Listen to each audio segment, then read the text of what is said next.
할렐루야. 오늘 또 거룩한 성일에 우리 주 예수 그리스도의 새 은혜가 임하기를 축복합니다. 축복합니다. 본문의 말씀은 고린도 후서 2장에서부터 7장에 이르기까지 사도 바울의 사도성에 대해서 장황하게 설명한 내용 중에 일부분입니다. 왜 사도 바울은 자신의 사도성에 대해서 이처럼 장황하게 증거를 했는가 하면, 고린도 교회에 사도 바울이 떠난 이후에 자칭 사도라 하는 거짓 사도들이 와서 사도 바울이 1년 6개월 동안의 악전고투를 하면서 그 고린도 교회를 세우고 양육한 그것을 무너뜨리려고 하기 때문에, 그래서 사도 바울은 그것을 막기 위해서 자신의 사도성에 대해서 증거를 했던 것입니다. 사도행전 18장 9절에 보게 되면은 사실 이 사도 바울이 고린도에서 사역할 때 굉장히 두려운 일이 많이 있었습니다. 그래서 하나님이 사도 바울에게 나타나서 바울아, 두려워하지 말라. 이 성에 구원받을 내 백성이 많으니 너는 담대하게 말하라. 믿습니까? 그런 어려움을 겪으면서 이 고린도 교회를 사도 바울이 1년 반 동안 수고하며 세웠는데, 그런데 이 거짓 사도들이 와서 그래서 이 사도 바울의 사역을 무너뜨리려고 하는 거예요. 그들이 무엇을 가지고 사도 바울의 사도성을 무너뜨리려고 했는가 하면, 오늘 여기 12절 말씀 보면은 외모로 자랑하는 자들이다 그랬습니다. 외모를 가지고. 사도 바울은 사실 드러나 있는 외모, 이거 얼굴 생김새를 말하는 게 아니고 눈으로, 육신의 눈으로 보여지는 그러한 외적인 것들, 그런 것들이 사실 사도 바울은 약했습니다. 갈라디아서 4장 14절에 보게 되면은 이 갈라디아 사람들에게 사도 바울이 얘기하기를, 내 육체로 인해서 너희를 시험할 것들이 육체에 있었으나 그러나 너희가 그것을 업신여기지 아니하고 버리지 아니하고 나를 하나님의 천사와 같이 또는 예수 그리스도와 같이 너희가 나를 영접을 해 주었다 그랬습니다. 믿습니까? 외모로는 사도로서도 인정하기가 쉽지가 않습니다. 갈라디아서 4장 이어서 나오는 이 말씀 보게 되면은 이 갈라디아 사람들은 이 사도 바울에게 자기의 눈이라도 빼어서 주려고 했다 그랬습니다. 그 말은 사도 바울이 가지고 있는 외적인 연약함이 이 눈에 있었다는 거예요. 안질, 눈에 질병이 있었다는 거예요. 눈이 시뻘겋게 충혈됐든지 아니면 눈이 부었든지, 눈이 이게 눈곱이 많이 끼든지 여러 가지 눈병이 있었다는 거예요. 그러한 모습을 가지고 하나님의 말씀을 전하니까 사람들이 겉으로 보기에는 자기나 잘하지, 자기나 예수님으로 치료받고 건강하지 라는 생각을 들 수도 있었을 것입니다. 그런데 이 갈라디아 사람들은 그런 사도 바울의 연약한 것을 비난하거나 조롱하거나 박대하지 않고 오히려 자기 자신들의 눈이라도 빼어서 이 사도 바울에게 주어서 사도 바울이 사역할 수 있는 그런 사람이 될 수 있도록 돕기를 원했다는 겁니다. 믿습니까? 이것이 요한복음 13장 34절에 예수님께서 우리에게 주신 새 계명, 내가 너희를 사랑한 것 같이 너희가 서로 사랑하라고 하는 계명을 그들이 실행했던 줄로 믿으시기 바랍니다. 여러분, 사랑은요, 좋은 것만 좋아하는 것이 아닙니다. 안 좋은 것도 함께 사랑하는 것이 그것이 진정한 사랑인 줄로 믿습니다. 그러나 우리는 흔히 사랑한다고 하면서 좋은 것들만, 부부지간에도 사랑한다 하면서 좋은 것들만 사랑하고 좋지 않는 것들은 미워하고 대적합니다. 그러나 사랑이라고 하는 것은, 예수님의 사랑은 좋은 것만 사랑하는 것이 아니라 그의 약점도, 장점도 사랑하지만 단점까지도 함께 사랑하는 것이, 그것이 예수님의 사랑이었던 것을 믿으시기 바랍니다. 하나님이 우리를 언제 사랑하셨습니까? 로마서 5장 8절에 우리가 아직 죄인 되었을 때 그리스도께서 우리를 위해서 죽으심으로 우리에 대한 자기의 사랑을 확증하셨느니라 그랬습니다. 하나님은 우리가 의인일 때, 완전할 때, 하나님을 사랑할 때 우리를 사랑한 게 아니에요.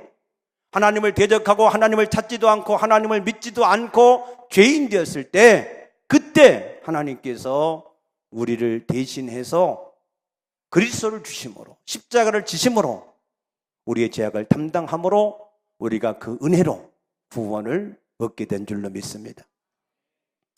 좋은 것만 사랑하고 좋은 것만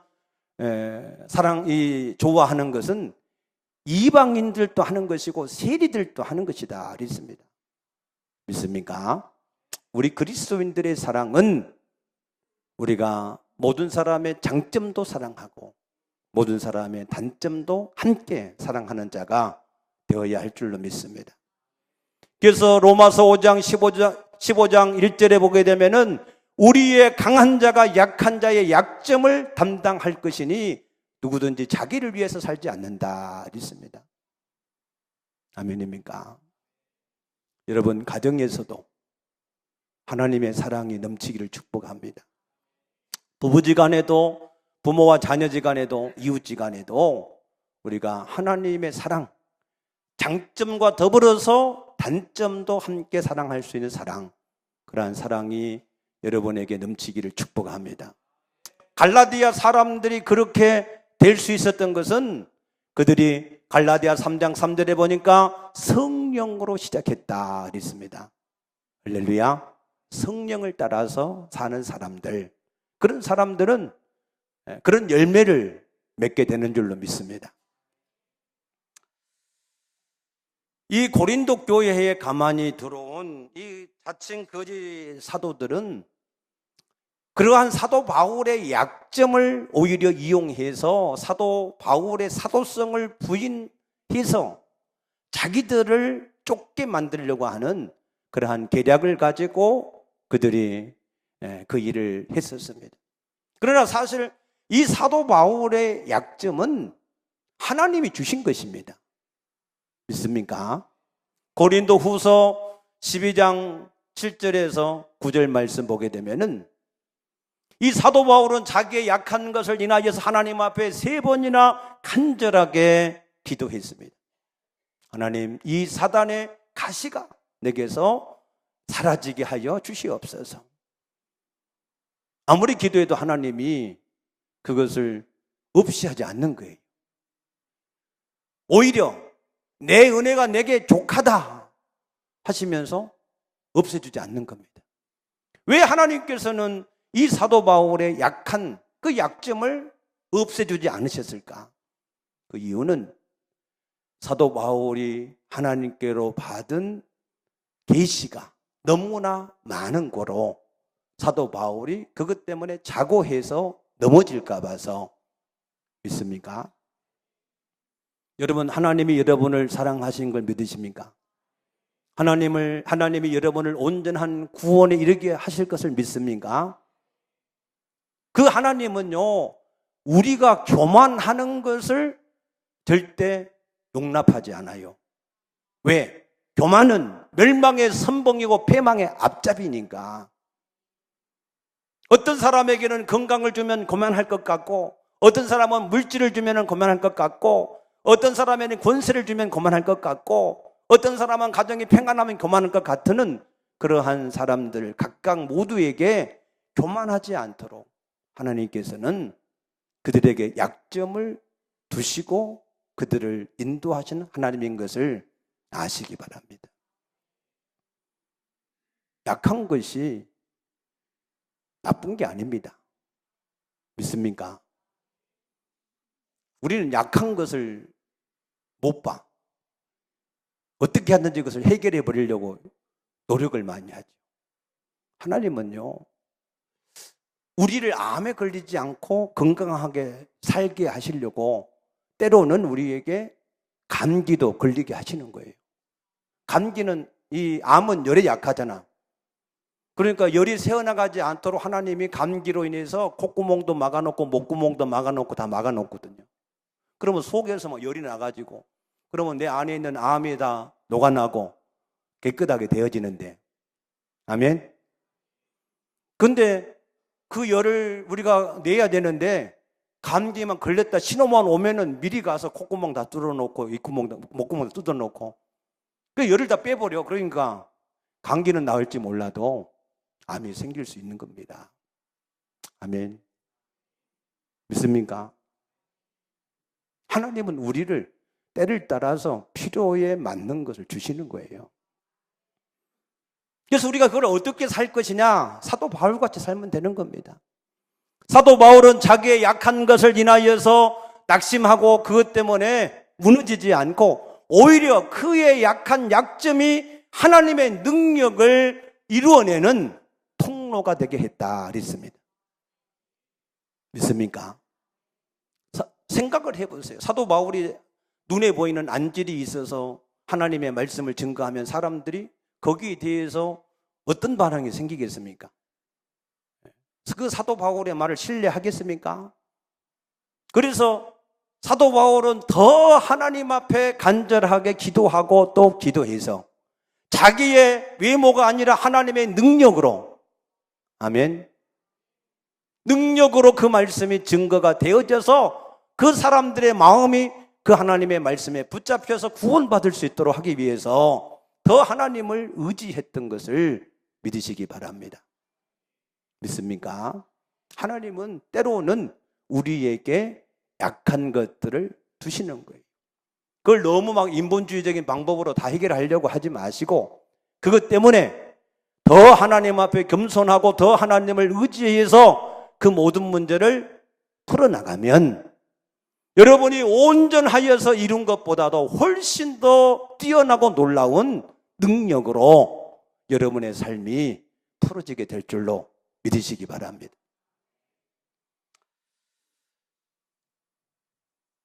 사실 사도 바울은요, 누구보다도 외적으로 자랑할 것이 많은 사람이다 그랬습니다. 빌립보서 3장 4절에 보게 되면은 나도 육체를 신뢰할 만한데 어떤 사람이 자기 육체를 자랑한다고 하면 나는 더욱 그러하다 그랬어요. 난지 8일 만에 할례 받았지, 히브리인 중에 히브리인이고 로마 시민권자고 바리새인으로서 율법에는 흠이 없는 자고, 그런데 그 율법에 흠이 없는 육체를 가지고 흠이 없는 그 율법의 의를 가지고 살아갈 때 사실 율법으로는 흠이 없는 것 같지만 그것 가지고는 하나님 앞에 의가 되지 않았던 것입니다. 하나님 앞에 구원에 이를 수 있는 의가 되지 못했던 겁니다. 그래서 사도 바울은 그 모든 육체로 자랑하는 그것을 빌립보 3장 8절에 보니까 배설물같이 버렸더라 그랬습니다. 아멘. 왜? 하나님의 의를 힘입으려고. 빌립보 3장 9절에 예수 그리스도 안에서 발견이 되기 위해서 자기의 모든 육체적인 외적인 것을 다 버렸다 한 줄로 믿습니다. 여러분, 에덴 동산에서 아담과 하와가 죄를 범해서 무화과 잎으로 자신의 부끄러운 수치를 가렸습니다. 그런데 그걸 가지고는 하나님께 나갈 수 없었습니다. 그래서 하나님께서 가죽옷을 지어 놓으셨습니다. 그러면 빨리 무화과 잎을 벗어버리고 가죽옷을 빨리 입어야 되지요. 믿습니까? 자기가 만든 무화과 잎을 가지고 계속해서 그걸 고집하고 하나님이 만들어 놓은 가죽 옷을 입지 않은 사람이 누구냐? 그 사람들이 유대인들이에요. 자기의 의의를 주장하면서 하나님의 의의를 받아들이지 않는 사람들. 여러분, 여러분의 힘과 능력으로 이 세상을 이길 수 있습니까? 여러분의 힘과 능력으로 이 세상을 이길 수 없다면 여러분의 모든 것을 내어버리고 이제는 오직 하나님을 의지할 수 있기를 축복합니다. 그런데 계속해서 세상도 이기지 못하고 하나님의 능력도 덧입지 못하는 자기를 가지고 계속해서 그걸 붙잡고 살아갈 것이 무엇입니까? 이제는 오직 하나님을 힘입어서 아멘, 세상도 이기고 하나님의 복도 누릴 수 있게 되기를 축복합니다. 그러면 이 외모를 자랑하는 거짓 사도들과 사도 바울 중에 과연 누가 진짜 고린도 교회를 사랑하는 사도인가 하는 것입니다. 그것을 13절 말씀 보면은 한마디로 미친 사람이다 그랬어요. 미친 사람. 무엇에 미쳤습니까? 고린도후서 11장 28절에 보게 되면은 사도 바울은 교회를 위해서 매도 많이 맞고 어깨도 갇히고 헐벗고 굶주리고 강도 위험과 강의 위험과 수없이 많은 위험을 당해도 교회를 위해서 그가 살았다 그랬습니다. 아멘. 29절에는 그를 계속해서 대적하고 이 거짓 사도들 따라서 패당을 만들며 나갔던 그런 사람들이 약하면 사도 바울도 약해지고 그들이 고통을 당하면 사도 바울도 함께 예타하며 그들을 기도했다 한 줄로 믿습니다. 미치지 않고는 그렇게 할 수가 없잖아요. 뭔가가 미쳐야 자기를 돌보지 않고 그런 일을 할 수 있는 거지 맨정신을 가지고는 온전한 정신을 가지고는 할 수 없는 겁니다. 사도 바울은 그래서 미쳤다 그랬어요. 하나님을 위해서. 왜?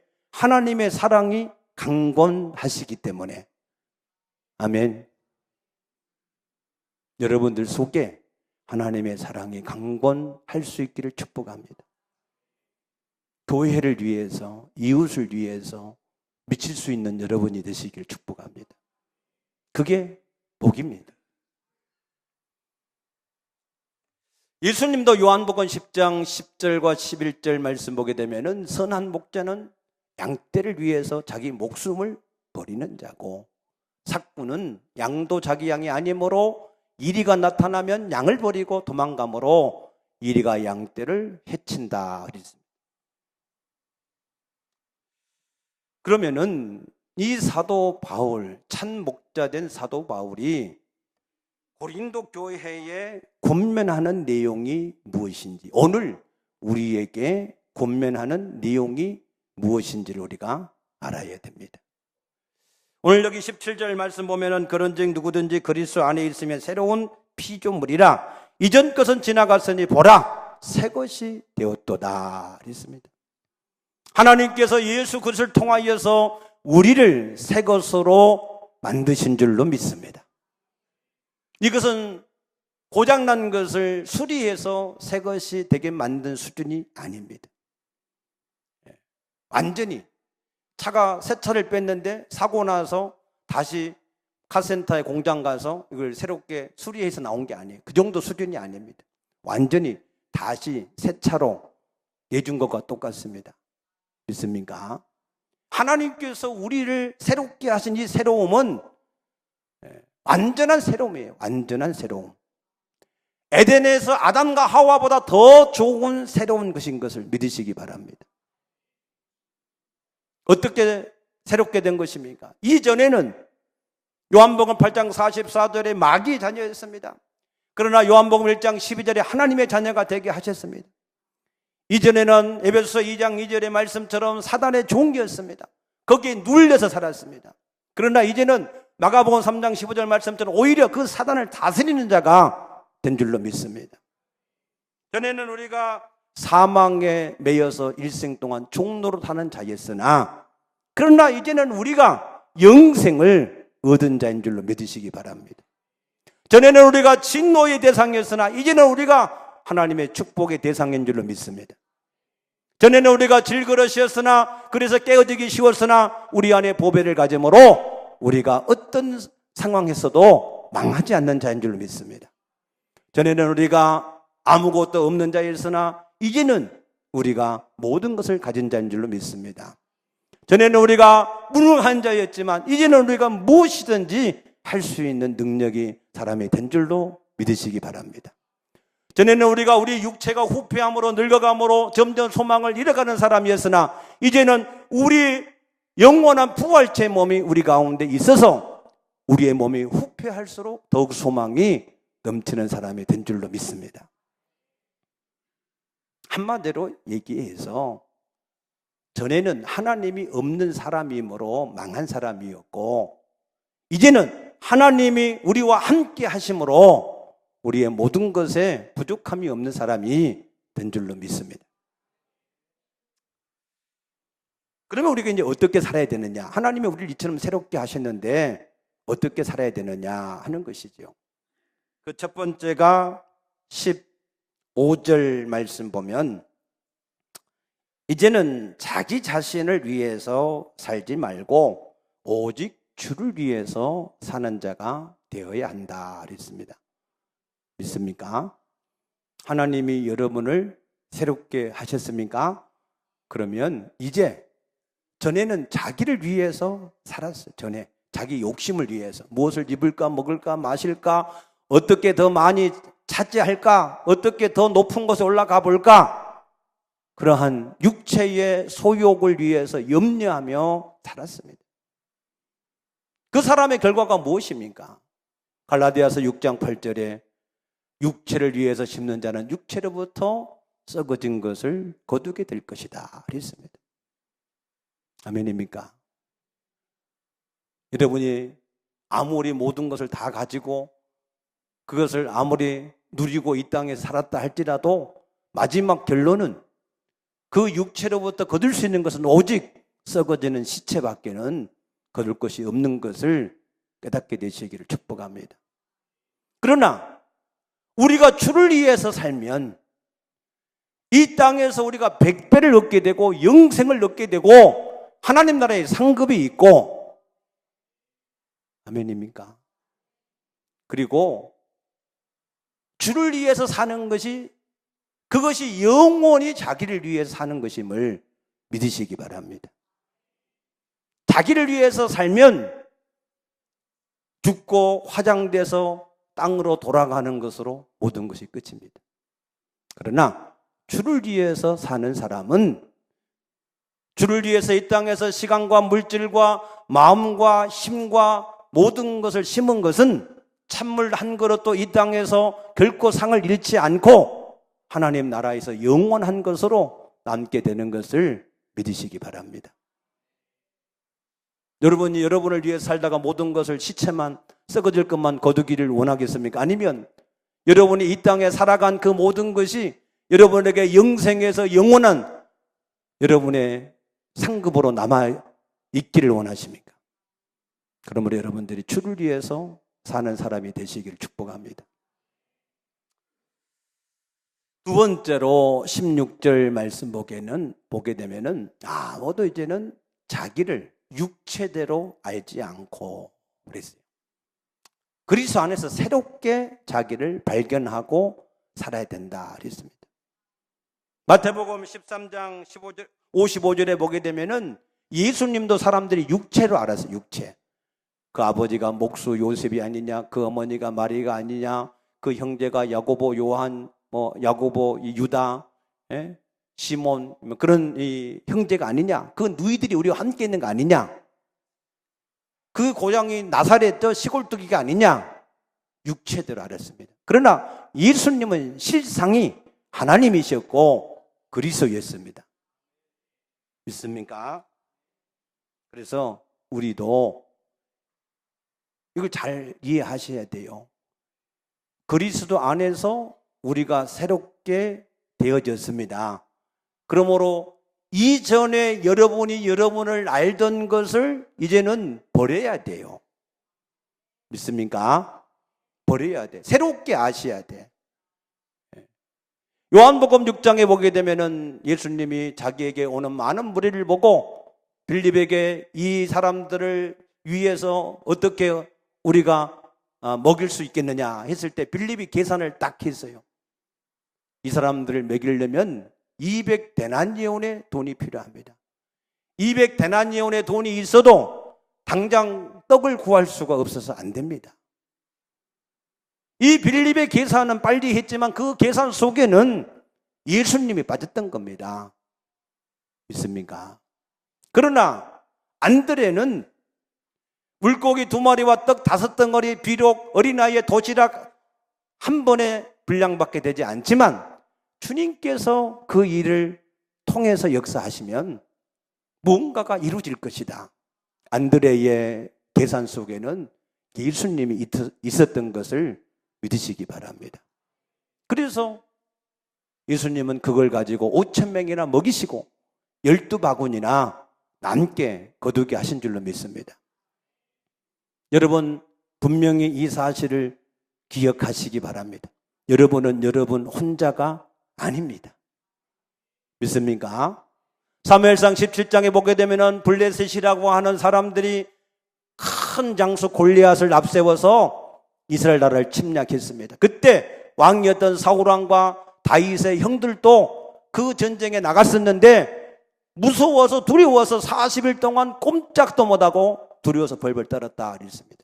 그때 아버지의 심부름으로 그곳에 왔던 다윗은 그 골리앗을 향하여서 담대하게 나가서 싸워서 이겼습니다.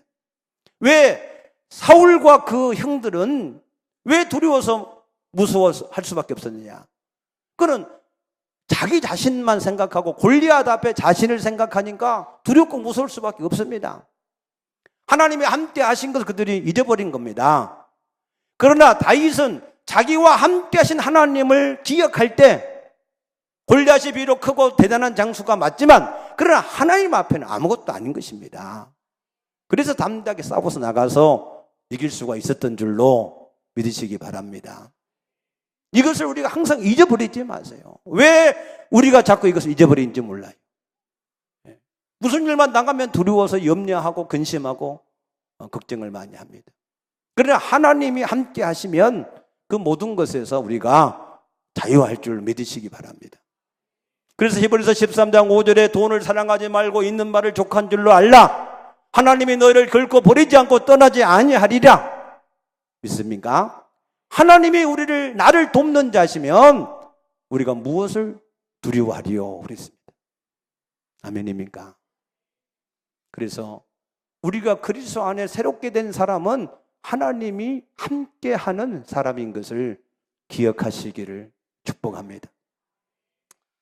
세 번째로 우리가 그리스도 안에서 새로운 사람은 오늘 여기 18절 말씀 보게 되면은 하나님께서 화목하는 직분을 우리에게 주셨다 그랬습니다. 하나님은 우리를 이 땅에 남겨두신 이유는 하나님이 맡겨주신 직분을 감당하도록. 무슨 직분이에요? 화목하는 직분. 하나님과 죄인이 화목할 수 있는 직분. 아멘. 그 직분을 우리에게 감당하도록 하기 위해서 우리를 이 땅에 남겨두신 것입니다. 믿습니까?